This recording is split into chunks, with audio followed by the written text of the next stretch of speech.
नमस्कार, मैं मिजानुर हसन मंडल, assistant professor Hindi विभाग, दौड़न कॉलेज, तेजपुर। मैं जिन विषयों को प्रस्तुत करने जा रहा हूँ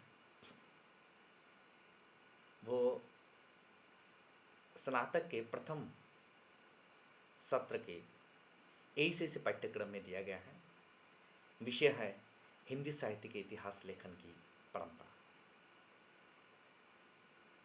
नाम से ही स्पष्ट है कि हिंदी साहित्य के इतिहास लेखन की परंपरा, यानी हिंदी साहित्य के इतिहास लिखने की शुरुआत से लेकर अब तक हिंदी साहित्य के इतिहास लेखन परंपरा की शुरुआत कब हुई, कैसे हुई, किस तरह से विभिन्न विद्वानों ने अपना अपना मत प्रकट किए हैं, इन सारी विषयों को हम हिंदी साहित्य के इतिहास लेखन परंपरा के विषय में विस्तार से चर्चा करेंगे। हिंदी साहित्य के इतिहास लेखन परंपरा की शुरुआत 19वीं शताब्दी से मानी जाती है। चूँकि 19वीं शताब्दी से पहले भी विभिन्न कवि और लेखकों द्वारा अनेक ग्रंथ की रचना की गई थी। उनमें चौड़सी वैष्णवी की वार्ता, 52 वैष्णवी की वार्ता, भक्तमाला आदि इनके प्रमाणित हैं। परंतु इनमें विभिन्न तरह की गलती यानी कालक्रम, संसम्मत आदि का अभाव होने के कारण भी इन्हें इतिहास की संज्ञा नहीं दी जा सकती। इस प्रकार हिंदी साहित्य के इतिहास लेखन की परंपरा को निम्नलिखित रूप में हम देख सकते हैं।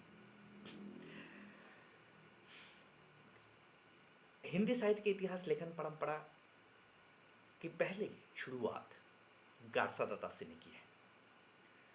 गारसा दत्तासी सबसे महत्वपूर्ण है क्योंकि इन्होंने हिंदी साहित्य के इतिहास लेखन परंपरा का सूत्रपात किया है। यानी हम हिंदी साहित्य के इतिहास लेखन परंपरा का सूत्रपात गारसा दत्तासी को माना जाता है। इनके द्वारा रचित स्तवर द ला लेत्रियोत्तर हिंदी हिंदुस्तानी को इतिहास लेखन परंपरा का पहला प्रयास माना जाता है। यह पुस्तक 2 भागों में विभक्त है, जिसका प्रकाशन क्रमशः 1839 तथा 1847 में हुआ। तासी ने अपनी पुस्तक में हिंदी और उर्दू के अनेक कवियों का विवरण अंग्रेजी वर्णानुक्रमानुसार दिया है। इस ग्रंथ में कुल 738 कवि हैं, जिनमें हिंदी के 72 है और शेष उर्दू के हैं। यद्यपि गारसा दत्तासी के इतिहास ग्रंथ में अनेक कमियां हैं। उन कमियों में सबसे पहला जो कमी है वो है काल विभाजन की। इन्होंने कई काल विभाजन करने का प्रयास नहीं किया, जिनके आधार पर इनकी कमियां इनके ग्रंथों में देखी जाती है। दूसरे नंबर में आते हैं तो कवियों का कालक्रमानुसार का वर्गीकरण इनमें नहीं है, क्योंकि स्तवर द ला लेत्रियोत्तर हिंदू हिंदुस्तानी में जो कवियों का जो काल क्रमानुसार होना चाहिए था, जो वर्गीकरण किया थे उन्होंने, वो उस तरह का वर्गीकरण नहीं हुए काल क्रमानुसार।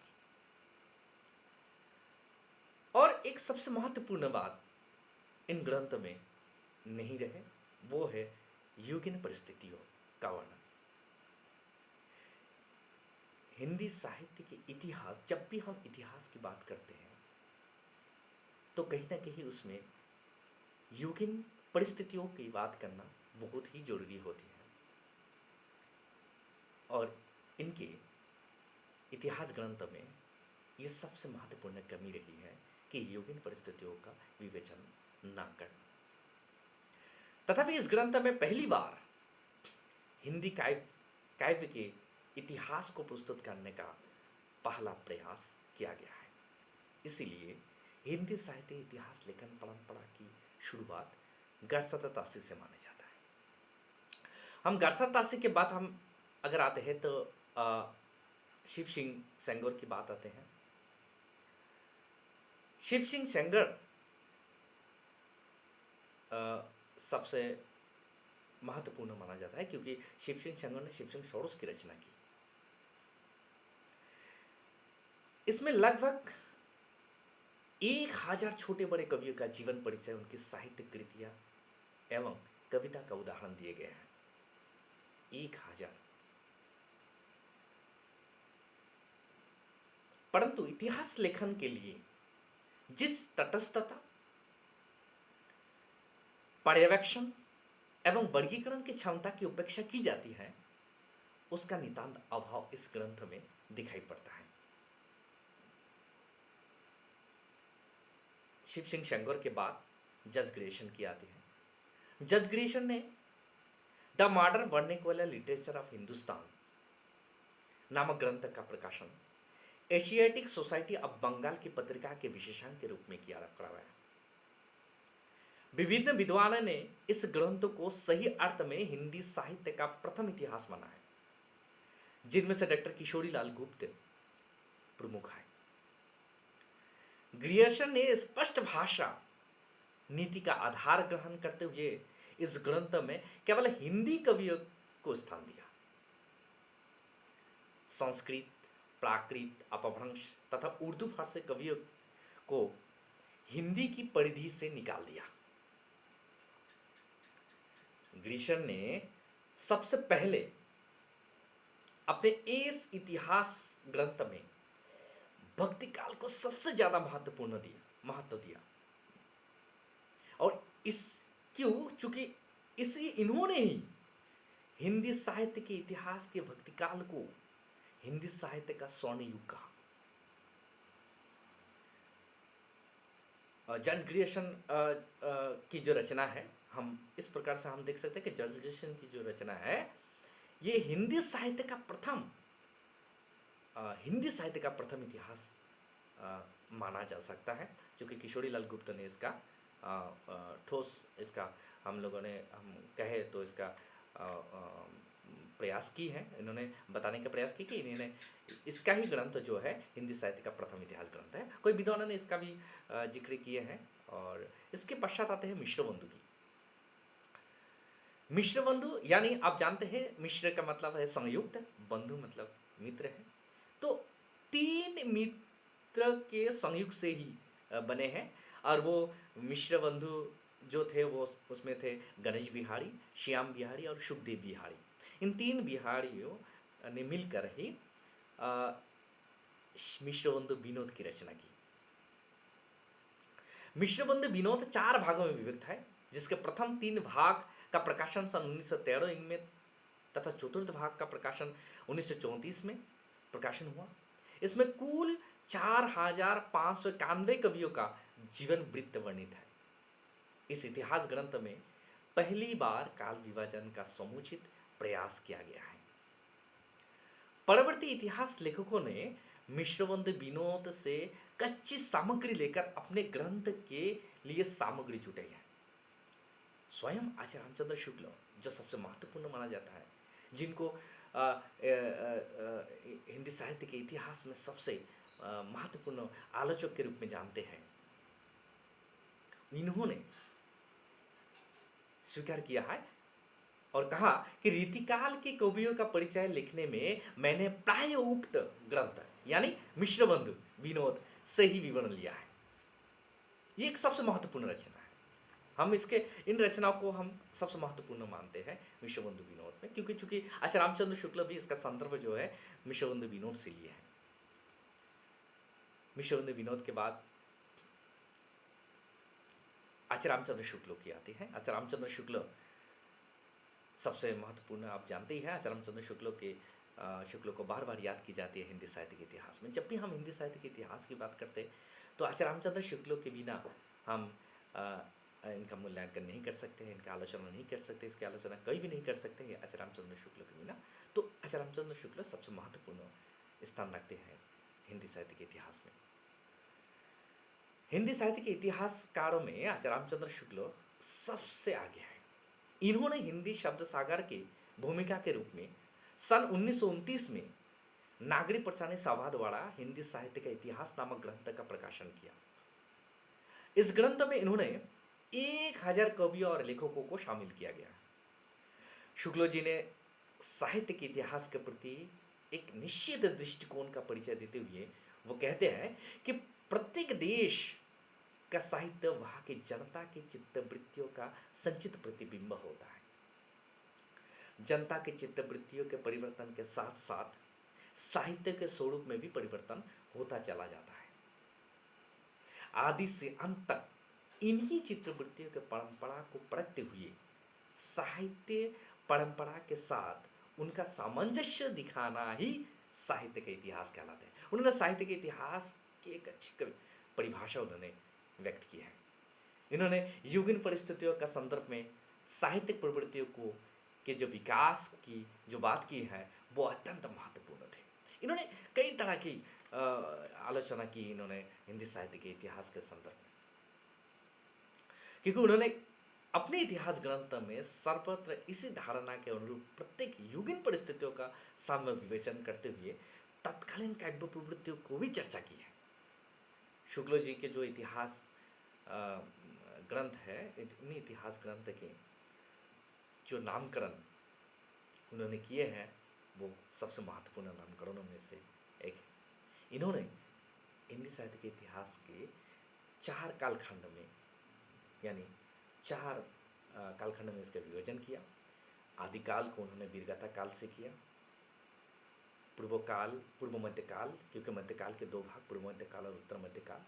पूर्व मध्यकाल को उन्होंने रीतिकाल कहा, उत्तर मध्यकाल को उन्होंने पूर्व मध्यकाल को उन्होंने भक्तिकाल कहा और उत्तर मध्यकाल को उन्होंने रीतिकाल कहा और आधुनिक काल को उन्होंने गद्यकाल कहा। चूंकि आधुनिक काल गद्यकाल इसीलिए कहा क्योंकि गद्य की शुरुआत आधुनिक काल से ही हुई है। पहले भी हुए लेकिन इनका उतना उल्लेख नहीं है जितना आधुनिक काल में गद्य साहित्य पाया जाता है। आचार्य रामचंद्र शुक्ल ने भक्ति काल को निर्गुण और सगुण धाराओं से विभक्त कर पुनः उन्हें क्रमशः 2 उपविभागों जैसे ज्ञानश्री, प्रेमाश्री तथा राम भक्ति एवं कृष्ण भक्ति शाखा में वर्गीकृत किया गया है।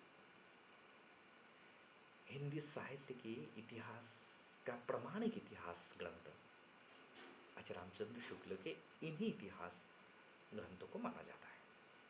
इन्होंने इस इतिहास ग्रंथ में काल क्रमानुसार साहित्यकारों का कवियों का परिचय दिया गया है। इसीलिए हिंदी साहित्य के इतिहास की जब भी हम बात करते हैं तो आचार्य रामचंद्र शुक्ल की बात आता है, क्योंकि आचार्य रामचंद्र शुक्ल की जो इतिहास ग्रंथ है हिंदी साहित्य का इतिहास, इन ग्रंथों में कवियों का काल विभाजन, इन काल विभाजनों में उपकाल विभाजनों का वर्णन तथा इन कालखंड में अलग अलग कवियों का किस तरह से इनकी रचनाओं को वर्गीकरण किया है, संपूर्ण कथन जो है इस ग्रंथों में पाया जाता है। इसीलिए इसको सबसे महत्वपूर्ण माना जाता है इन ग्रंथों को। राम कुमार वर्मा की बात हम करते हैं। राम कुमार वर्मा आचार्य रामचंद्र शुक्ल के बाद आते हैं आचार्य राम कुमार वर्मा। राम कुमार वर्मा का भी स्थान सबसे महत्वपूर्ण है। हिंदी साहित्य के इतिहास लेखन की परंपरा में राम कुमार वर्मा का स्थान उतना ही है जितना अन्य लेखकों का है, यानी अन्य आलोचकों का है। वर्मा जी ने हिंदी साहित्य का आलोचनात्मक इतिहास नामक पुस्तक सन 1938 में प्रकाशित की है। इस ग्रंथ में वर्मा ने सन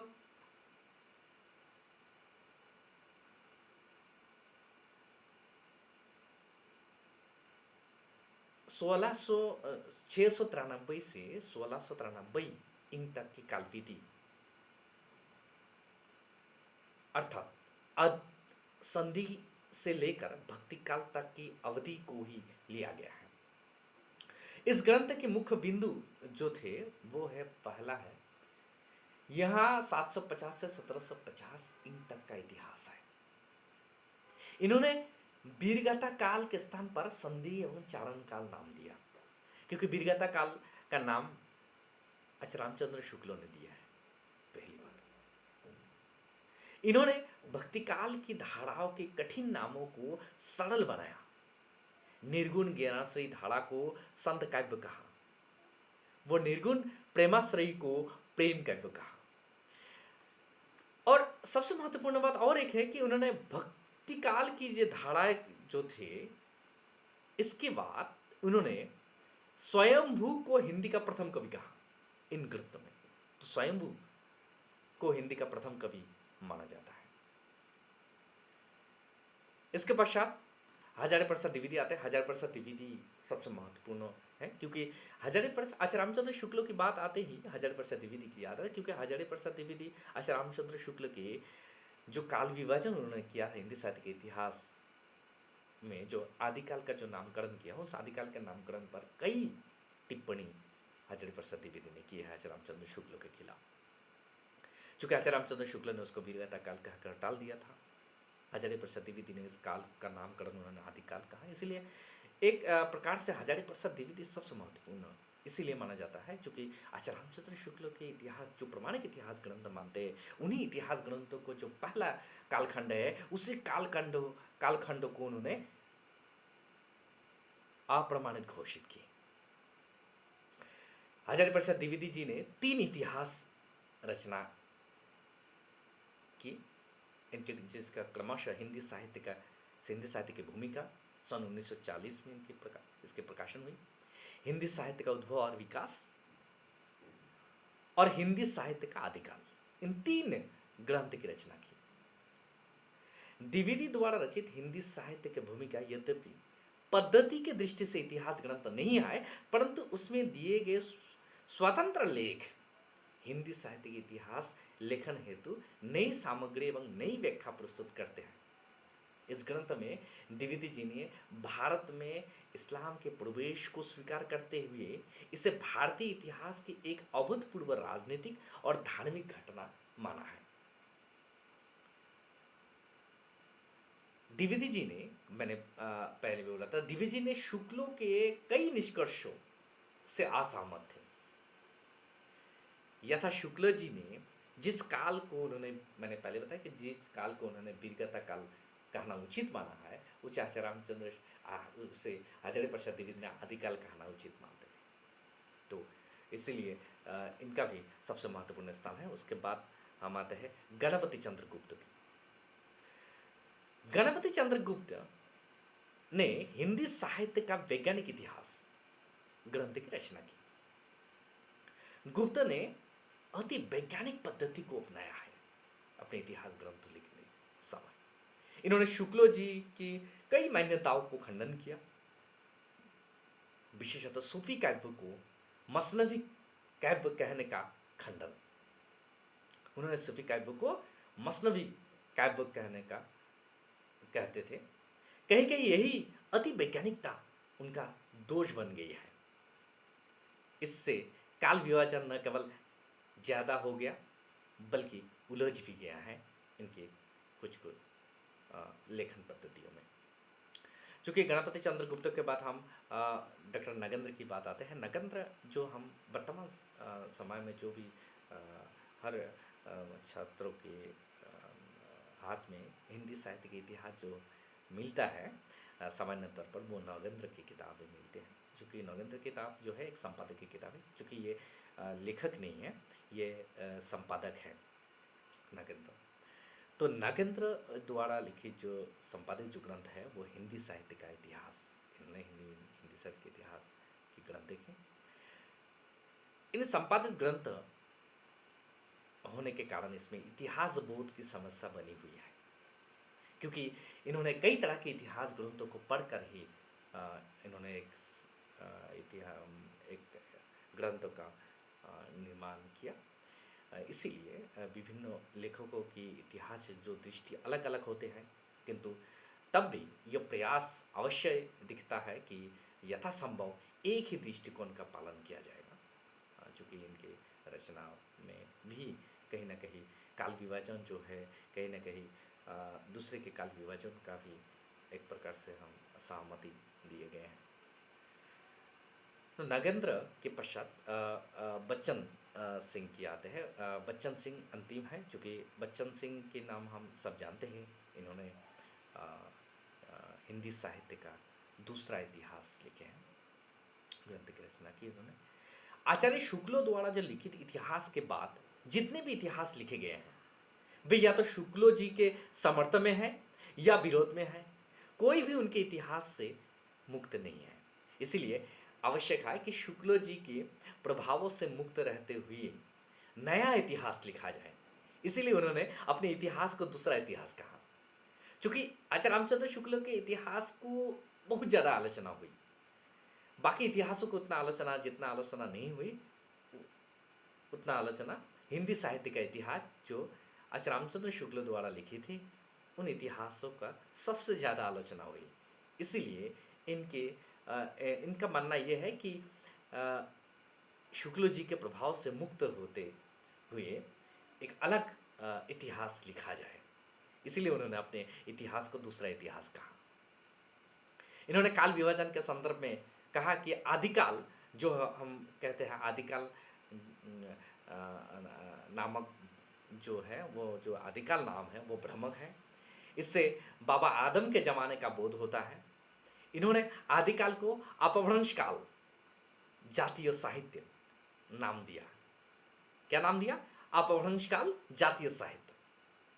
इनके अनुसार भक्तिकाल का जो भी उन्होंने नामकरण किया, भक्तिकाल के विषय में भी कहा। उन्होंने कहा कि भक्तिकाल को मध्यकाल नहीं कहना चाहिए, क्योंकि यही जकड़ी हुई मनोवृत्ति का परिचय देता है।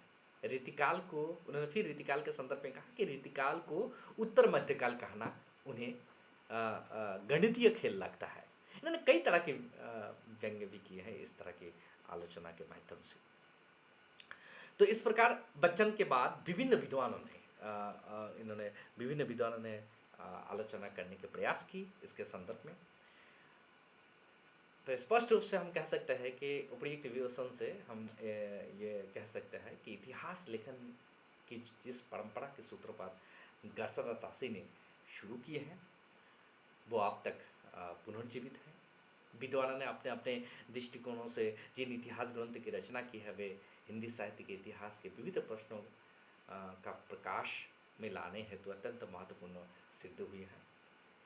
आशा है कि यह परंपरा अभी और आगे विकसित होगी तथा हिंदी साहित्य के एक नवीन सामग्री को प्रकाश में लाकर अध्येताओं के समक्ष हिंदी की समृद्ध वाङ्मय को प्रस्तुत करेगी।